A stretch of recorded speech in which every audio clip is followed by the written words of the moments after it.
केवल आरोप लगाने के लिए नहीं कह रहे हैं। हमारे पास वो इंडियन यूथ कांग्रेस के में मुख्य आरोपी तुषार गोयल का अपॉइंटमेंट लेटर है। ये 24 मार्च 2022 और महत्वपूर्ण बात ये कि इस अपॉइंटमेंट लेटर में राहुल गांधी जी और सोनिया गांधी जी का भी जिक्र है। राहुल गांधी की मोहब्बत की दुकान में अभी तक नफरत के सामान तो दिख रहे थे, अब नशे का सामान भी मिलने लगा।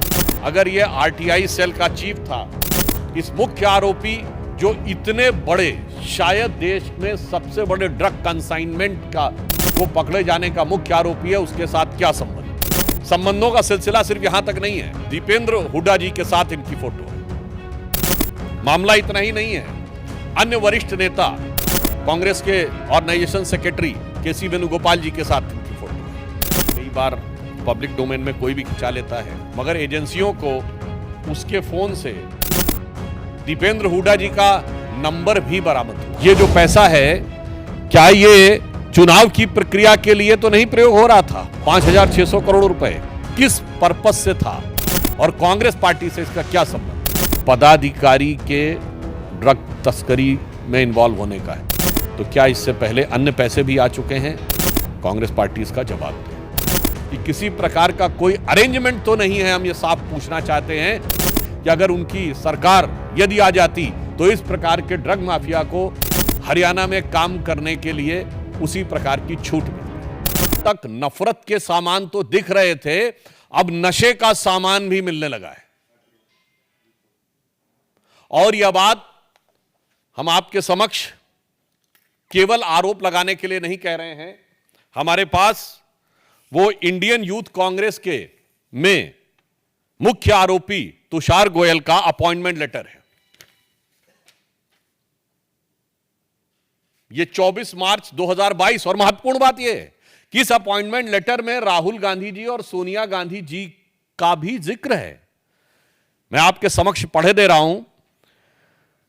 लिखा हुआ है कि dear mister Tushar, I hereby please to appoint you as chairman RTI Department of Delhi Pradesh Youth Congress with immediate effect. आगे की लाइन इंपॉर्टेंट है।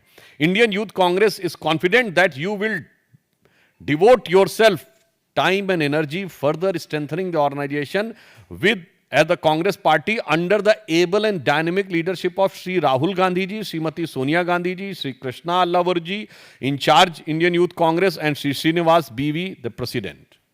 अब बताइए, अब हमारा सीधे उनसे सवाल है, अगर ये आरटीआई सेल का चीफ था तो आज देश की हर जनता का ये राइट टू इंफॉर्मेशन है कि कांग्रेस पार्टी के साथ इस मुख्य आरोपी जो इतने बड़े, शायद देश में सबसे बड़े ड्रग कंसाइनमेंट का को पकड़े जाने का मुख्य आरोपी है, उसके साथ क्या संबंध है? दूसरा, संबंधों का सिलसिला सिर्फ यहां तक नहीं है। ये श्री दीपेंद्र हुड्डा जी के साथ इनकी फोटो है।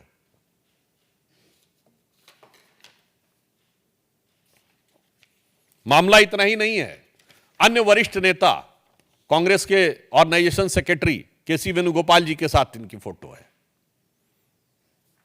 फोटो तो कई बार पब्लिक डोमेन में कोई भी खिंचा लेता है, मगर एजेंसियों को उसके फोन से दीपेंद्र हुड्डा जी का नंबर भी बरामद हुआ है।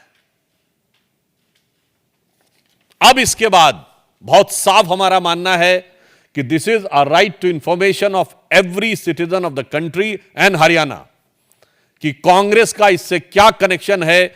यदि दीपेंद्र हुड्डा जी के साथ ना सिर्फ फोटो है बल्कि उसके मोबाइल में उनका नंबर है, यूथ कांग्रेस का अपॉइंटमेंट लेटर है जिसमें dynamic leadership and blessings of Rahul ji और सोनिया जी का भी जिक्र है, तो अब ये सवाल बहुत गहरे होते हैं जिसमें हमारे 2-3 प्रमुख सवाल हैं। नंबर 1, ये जो पैसा बरामद हुआ है, ये पैसा कांग्रेस पार्टी के एक पदाधिकारी के ड्रग तस्करी में इन्वॉल्व होने का है, तो क्या इससे पहले अन्य पैसे भी आ चुके हैं?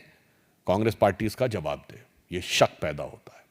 दूसरा शक, ये जो पैसा है, क्या ये चुनाव की प्रक्रिया के लिए तो नहीं प्रयोग हो रहा था? 5,600 करोड़ रुपए किस पर्पस से था और कांग्रेस पार्टी से इसका क्या संबंध है? तीसरा, प्रश्न, क्या कांग्रेस पार्टी ने किसी ड्रग माफिया को या ड्रग पेडलर को अपनी पार्टी का पदाधिकारी बनाने में यह शक पैदा होता है कि किसी प्रकार का कोई अरेंजमेंट तो नहीं है? हम ये साफ पूछना चाहते हैं कि अगर उनकी सरकार यदि आ जाती तो इस प्रकार के ड्रग माफिया को हरियाणा में काम करने के लिए उसी प्रकार की छूट मिलती। ये 3 सवाल देश की जनता के सवाल हैं।